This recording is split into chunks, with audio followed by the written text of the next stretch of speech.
बड़ों को नमस्कार, छोटों को प्यार, छोटी सी जिंदगी। आइए जुड़िए Bihari quest GS research centre के साथ। दोस्तों, जैसे कि आपको पता है, कल हमने चंबा मिंजर के मेले का फर्स्ट पार्ट किया था। आज हम सेकंड पार्ट करेंगे। और अगर अभी तक आपने कल की वीडियो नहीं देखी है तो आप पहले कल का पार्ट देखिएगा, तभी आपको ये पार्ट अच्छे से समझ आएगा।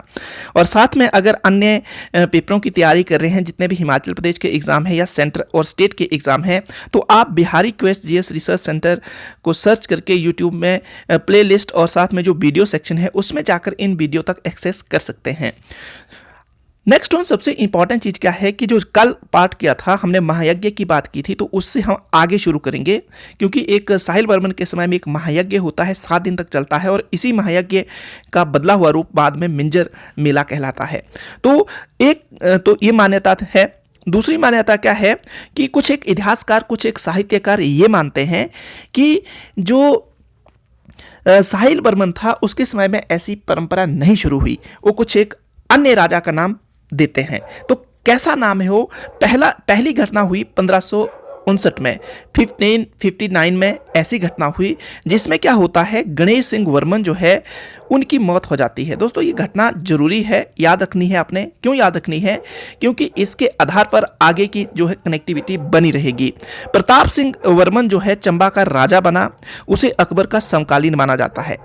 तो सबसे इंपॉर्टेंट चीज क्या है कि जो प्रताप सिंह वर्मन है, राजा जब बनता है तो ये किसके समकालीन है? ये अकबर के समकालीन है। ये आपके लिए यहाँ से इंपॉर्टेंट है कि अकबर का समकालीन कौन सा राजा था। तो ये जो था अकबर का समकालीन राजा चंबा का प्रताप सिंह था। इसी के समय में चंबा में तांबे की खानों का भी पता चला था, याद रखिएगा। नेक्स्ट वन, जो सबसे इंपॉर्टेंट चीज़ है, जो राजा गणेश वर्मन है, उन्होंने सबसे पहले जो अपने नाम के साथ वर्मन की जगह सिंह लगाया था। तो ये आपके लिए इंपॉर्टेंट है कि जो सिंह वर्ड यूज करने वाला पहला चंबा का राजा था वो कौन था? गणेश वर्मन था। सबसे इंपॉर्टेंट एक स्टोरी है चंबा के इतिहास में, इसे बार बार दोहराया जाता है। माना जाता है कि प्रताप सिंह वर्मन ने कांगड़ा के राजा चंद्रपाल को युद्ध में पराजित करके गुलेर रियासत को चंबा रियासत में मिला लिया। काफी इंपॉर्टेंट है। क्यों इंपॉर्टेंट है? क्योंकि ये भी एक मान्यता है और ये भी आपसे पूछी जा सकती है। कैसे पूछी जा सकती है कि अगर साहिल वर्मन ऑप्शन में ना हुआ तो चंबा के मिंजर का जो क्रेडिट जाता है उसको शुरू करने का, तो वो आपके प्रताप सिंह वर्मन को ही दिया जाएगा। प्रताप सिंह वर्मन ने कांगड़ा के राजा चंद्रपाल को युद्ध में पराजित किया, और पराजित करने के बाद क्या हुआ कि जो चंबा रियासत थी उसमें गुलेर रियासत को मिला दिया। गुलेर की रियासत को चंबा की रियासत में मिला दिया। अब सबसे इंपॉर्टेंट चीज क्या है कि ये जब राजा विजय होकर आता है तो लोग काफी खुश है, क्योंकि चंबा का राजा जीता हुआ है। और इस खुशी के अवसर पर जो भटियात वासी है, भटियात एक तहसील है दोस्तों, याद रखिएगा, हिमाचल प्रदेश का जो चंबा डिस्ट्रिक्ट है, चंबा डिस्ट्रिक्ट का जो भटियात है, ये साक्षरता के मामले में टॉप पे है। वैसे चंबा का साक्षरता दर काफ़ी कम है, पर जो भटियात है उसकी साक्षरता दर काफ़ी ज़्यादा है। तो ये भटियात जो है ये चुवाड़ी और साथ में जो आपका चंबा है उसको भी जोड़ता है। तो चुवाड़ी और जो चंबा के बीच में पोर्शन है वो भटियात है, और चुवाड़ी दर्रा चंबा और कांगड़ा के बीच में है। तो ये आपको यहाँ से याद रखना है। तो जब ये राजा चंबा पहुंचता है तो चंबा के लोग क्या करते हैं, उन्हें मक्की के सिट्टे से बनी मिंजर भेंट करते हैं। याद रखिएगा, मक्की से बने सिट्टे मैंने आपको दिखाया है, ये जो पीछे पिक्चर में दिखाया। तो इस तरह की वो क्या करते हैं, उपहार देते हैं, और इस दौरान लोग काफ़ी खुश होते हैं, वो नाच गाना करते हैं। और माना जाता है ये नाच गाना 1 वीक तक चलता है। और 1 वीक में क्या किया जाता है कि अच्छे अच्छे पकवान बनते हैं, लोग क्या करते हैं, आपस में मिलते हैं, और साथ में खुशी से लोग क्या करते हैं, मतलब झूल उठते हैं। और ये परंपरा आगे आकर मिंजर मेले के रूप में परिवर्तित हुई। ये एक मान्यता है। दूसरी मान्यता क्या है, आइए देखते हैं, दूसरी मान्यता भी देखते हैं। तो ये दूसरी मान्यता क्या है कि जो मिंजर मेला है ये हिंदू मुस्लिम भाईचारे का प्रतीक है। कैसे दोस्तों, ध्यान से सुनिएगा, ये भी जो कहानी है ये भी काफी इंपॉर्टेंट है। एक अन्य कथा है, इसके अनुसार 17वीं शताब्दी में चंबा के राजा पृथ्वी सिंह दिल्ली गए। क्यों? क्योंकि शाहजहां ने उनको बुलाया था। जब शाहजहां के दरबार में जाते हैं तो उनसे बातचीत होती है, उनसे मिलते हैं, और उनके भाईचारे वाले संबंध बन जाते हैं। और वो एक बार नहीं जाते हैं, 9 बार दिल्ली की यात्रा करते हैं। आई होप आपको अच्छे से पता चल गया होगा कि वो कितनी बार उन्होंने यात्रा की, 9 बार, पहली बार। दूसरी बात, राजा कौन है, तो मुगल काल का जो महान राजा है शाहजहां था, उस वक्त शाहजहां था।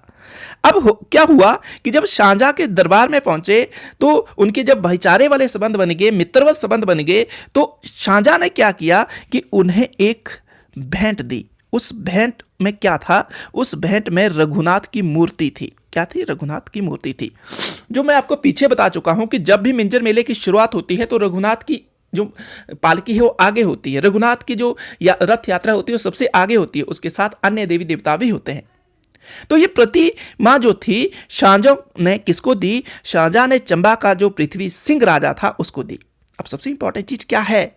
इंपॉर्टेंट चीज ये है कि इसके बाद क्या हुआ कि साथ में उन्होंने मुस्लिम समुदाय के कुछ जो कारीगर थे, जो कुछ एक आर्टिस्ट थे, कुछ एक शिल्पकार थे, उनको भी उनके साथ भेजा कि जाओ चंबा के राजा पृथ्वी सिंह के राज दरबार में जाओ और अपनी चित्रकला का प्रदर्शन वगैरह करो, आप वहां रह सकते हैं। तो बोलने का मतलब है जब ये लोग आए, जब ये रघुनाथ की मूर्ति आई, तो इससे क्या था, जो हिंदू मुस्लिम एकता थी उस वो भी बढ़ी। और जो उस वक्त चंबा के लोग थे, मुस्लिम लोग जो थे, वो भी खुश हो गए। और इस खुशी के सुअवसर पर उन्होंने भी क्या किया, एक उत्सव का आगमन करवाया, एक त्योहार मनाया, एक खुशी जहर की। अब होता क्या है कि जब ये कारीगर चंबा आते हैं तो राजा के स्वागत में चंबा में उत्सव हुआ। और जो उत्सव था, इस उत्सव में, इस फेस्टिवल में एक फैमिली है, जो फैमिली है वो मिर्जा फैमिली है। दोस्तों याद रखिएगा, ये मिर्जा फैमिली के कारीगर थे, मुस्लिम फैमिली थी, है, वर्तमान में भी है और पुराने समय में भी थी। जब ये मतलब जहांगीर के समय की बात करें तो कलाकार मिर्जा फैमिली से थे। अब जो ये मिर्जा फैमिली थी, इन्होंने क्या किया कि खुशी का त्यौहार मनाया। क्यों? क्योंकि उन्हें एक राजा की फैमिली में आर्टिस्ट बनने का मौका मिला था। तो मुस्लिम परिवारों ने क्या किया, उत्सव मनाया। और उत्सव में क्या किया कि जो राजा था, राजा को रेशमी धागे से बनी मिंजर भेंट की। आई होप आप अच्छे से समझ गए होंगे। और तब से माना जाता है ये परंपरा चली आ रही है और बाद में इसी उत्सव ने मिंजर का रूप ले लिया। आई होप आप अच्छे से समझ गए होंगे। तो इससे हमें क्या पता चला? इससे हमें यह भी पता चलता है कि जो मिंजर मेला है वो दो समुदाय में एकजुटता लाता है, एकजुटता की मिसाइल है। सबसे इंपॉर्टेंट चीज क्या है कि जो देवी देवता है, मतलब जो हमारे चंबा के देवी देवता है, और इनको क्या किया जाता है, मिंजर अर्पित की जाती है। और मुस्लिम समुदाय के लोग इसे क्या करते हैं, तैयार करते हैं। वर्तमान में भी ये परंपरा है। और शुरू कब हुई? पृथ्वी सिंह के समय में ऐसी शुरुआत हुई। जब राजा को यह रेशमी धागा अर्पित किया गया तो राजा ने उसे मंदिरों में चढ़ा दिया था। क्यों? क्योंकि उनके संबंध जो शाहजहां थे उनके साथ काफी अच्छे हो गए थे। और तो जब भी कोई अच्छे काम होते थे तो राजा मंदिरों में ऐसी महायज्ञ या ऐसी प्रार्थनाएं किया करते थे। और साथ में उन्हें कलाकार मिले थे। तो इससे क्या होना था, चंबा की जो कलाकारी थी उसमें 4 चांद लगने थे। तो बाद में क्या किया कि उन्होंने वो मिंजर कहां चढ़ा दी, जो देवी देवता थे उनको चढ़ा दी। और ये परंपरा उस वक्त से चली आ रही थी। और वर्तमान में उसने मिंजर का रूप ले लिया है। वर्तमान में जो मिंजर बनाई जाती है, तो मिंजर बनाने का जो काम है, जो मिंजर प्रिपेयर की जाती है, मिर्जा फैमिली ही करती है अभी भी। ये मिर्जा फैमिली जो है मुस्लिम फैमिली है। ये वही कलाकार है जो शाहजहां के शासनकाल में पृथ्वी सिंह के साथ भेजे गए थे। यह रीत अभी की नहीं, यहां लिखा हुआ काफी अच्छे स्वर्ण अक्षरों में लिखा है। यह रीत ताजा नहीं है बल्कि वर्षों से चली आ रही है। और पीढ़ी दर पीढ़ी चंबा में मिर्जा परिवार के सदस्य इस रीत को निभा रहे हैं। मक्की के सीटों अर्थात कौंपलों से प्रभावित होकर रेशम के धागे और मोतियों से पिरोई गई मिंजर तैयार की जाती है। तो आपको यह भी याद रखना है कि मिंजर क्या होती है। दोस्तों मिंजर जो है यह रेशमी धागा होता है और रेशमी धागा, और उसमें क्या किया जाता है, मोतियों से पिरोई गई मिंजर तैयार की जाती है।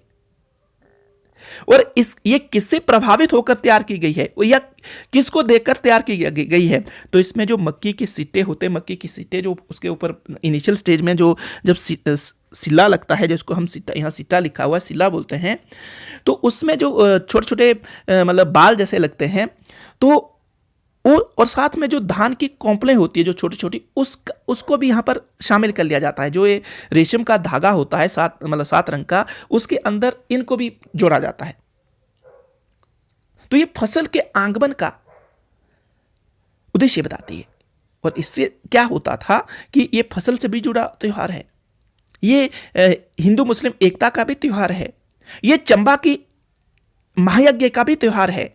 और साथ में ये क्या करता है कि वहां के देवी देवताओं के बारे में भी बताता है और वहां की आर्ट और कला के बारे में भी बताता है।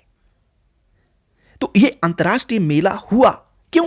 क्योंकि इतनी हिस्टोरिकल बैकग्राउंड है कि आप सोच सकते हैं मुगल काल से ये त्यौहार मनाया जाता था, चाहे किसी अन्य रूप में मनाया जाता था, पर जब शाहजहां का टाइम हो या इससे पहले हमने साहिल वर्मन की बात की, तो उस वक्त से ये त्यौहार मनाया जा रहा है। आई होप आप अच्छे से समझ गए होंगे। जब ये मिंजर तैयार की जाती है तो तैयार करने के बाद इसे लक्ष्मीनाथ मंदिर और साथ में रघुनाथ मंदिर में चढ़ाया जाता है। दोस्तों याद रखिएगा, लक्ष्मीनाथ मंदिर जो है लक्ष्मी और विष्णु का मंदिर है। ये 6 मंदिरों का समूह है, शिखर शैली में बना हुआ है। और यहाँ पर जो मार्बल है वो युगांकर वर्मन, साहिल वर्मन का बेटा था, वो लाया। साहिल वर्मन के समय में इसकी फाउंडेशन रखी गई थी। कॉलेज, जो पुराना कॉलेज है, उसके साथ में ये मंदिर देखने को मिलता है। और ये शिखर शैली में बना हुआ और माना जाता है कि कहीं ना कहीं गुप्त कला से ये प्रभावित था। गुप्त टाइम की जो कला थी उसका भी इसमें थोड़ा क्या देखने को मिलेगा आपको, उसकी भी हिस्टोरिकल बैकग्राउंड देखने को मिलेगी। नेक्स्ट वन, सबसे इंपॉर्टेंट चीज क्या है कि ये जो रघुनाथ मंदिर में चढ़ाई जाती है मिंजर, इस परंपरा के साथ मिंजर महोत्सव की शुरुआत होती है। तो ये भी आपके लिए इंपॉर्टेंट है। देखो मिंजर की शुरुआत कब होगी? जब ये मिंजर है, ये आपका रघुनाथ टेम्पल जो है और साथ में जो लक्ष्मी नारायण मंदिर है, उनके मंदिर में चढ़ाई जाएगी ये मिंजर। और उसके बाद मिंजर की क्या होगी? शुरुआत होगी। सबसे इंपॉर्टेंट चीज यहां पर लिखी हुई है कि रियासती काल के दौरान चंबा के तत्कालीन राजा के द्वारा मिंजर, मिठाई, मौसमी फल सर्वप्रथम रघुवीर मंदिर और लक्ष्मी नारायण मंदिर में चढ़ाए जाते थे। काफी इंपॉर्टेंट है। देखो मैंने आपको पहले भी बता दिया कि जो मिंजर मेला है, मिंजर मेला जो है फसल जब आती है तो उसको भी समर्पित है। तो जो रियासती काल में जब ये साहिल वर्मन की बात करें या जो अलग अलग मान्यताएं हैं, जैसे बात की है पृथ्वी सिंह की बात की है, तो उस वक्त जब मिंजर मनाया जाता था तो मिंजर में क्या होता था? मिंजर किसका रूप होता था? तो मिंजर मिठाई और मौसमी फल जो होते थे, एक तो मिंजर चढ़ाई जाती थी, उसके साथ ही इसमें क्या होता था? कुछ मीठे फल जो उस वक्त चंबा में उगते थे और मौसमी फल और मिठाई भी इसमें रखी जाती थी। और ये कहाँ पर चढ़ाई जाती थी? ये रघुवीर मंदिर और लक्ष्मी नारायण मंदिर में चढ़ाई जाती थी। ये जो मिंजर थी कहाँ चढ़ाई जाती थी? मंदिर में चढ़ाई जाती थी। ये सिर्फ डोरी नहीं होती थी, ये जो धान का सिट्टा और मक्की का सिट्टा ही नहीं हुआ करता था, इसमें ये चीजें भी हुआ करती थी।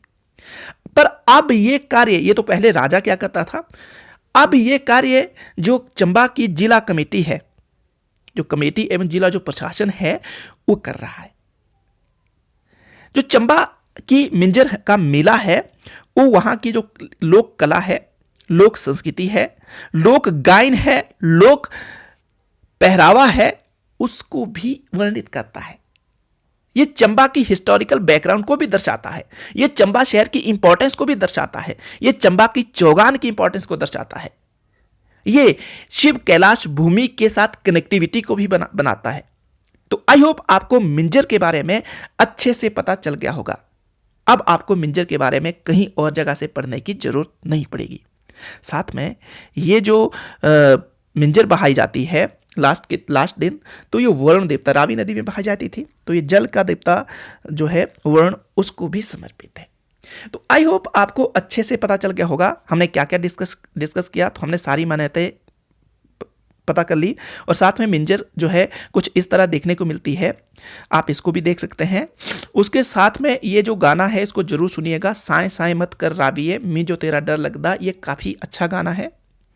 साए साए मत कर राविये मिंजो तेरा डर लगदा, चंबे दे गले दी लाड़िए, चंबे दे गले दी लाड़िए, टेढ़ी मेढ़ी चाल तेरी, सौ सौ नखरे, छंदे तेरे राबिये तू मत कर नखरे, तेरे कंडे बसने जो मेरा दिल करदा, मिंजो तेरा डर लगदा, मिंजो तेरा डर लगदा। ये गाना काफ़ी यूनिक है, तो आप इस गाने को जरूर सुनिएगा, यूट्यूब में सर्च कीजिएगा और काफ़ी अच्छा मीन्स ये गाना है। और ये चंबा की जो रावी नदी है उसका जो पानी का बहाव है उसको लेकर ये समर्पित है। जो ये गाना है, गाना जो है चंबा वासियों को समर्पित है।